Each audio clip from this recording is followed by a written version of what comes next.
Yan ang wars have been evident throughout history. Sa una pa yun na, di ba? Oh, dayon. In our time, however, war is far more deadly. Nga naman, nganong deadly man itong gira karon?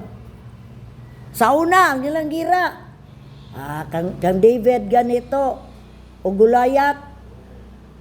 Sa kang David, doon sa may gikuha niya, saraman. Tirador man to iya, di ba? Si Gulayat, siguro itong magtunob, ganaanaon niyang kuhan kay, ako man siya, no?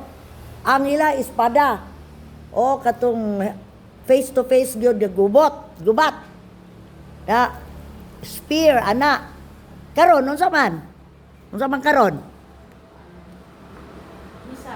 Missiles, very good, ang missiles. Missiles na to karon, bomba, na lisod na.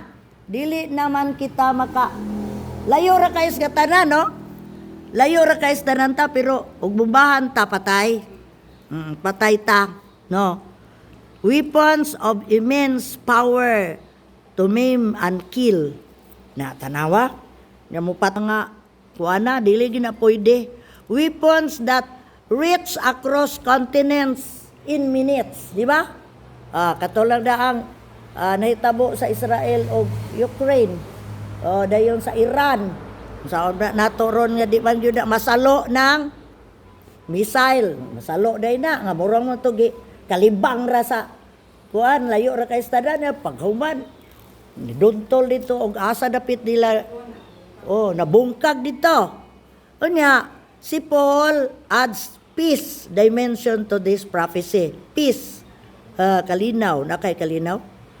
Peace to seem almost within our grasp. The passion for peace in the Middle East. Success for lasting peace to seem promising, then sudden destruction. Sa mga sudden destruction. Sa 1 Tesalonica 5, 1 nga to stress. Tanawan, basahon nato niya. Unsa siya?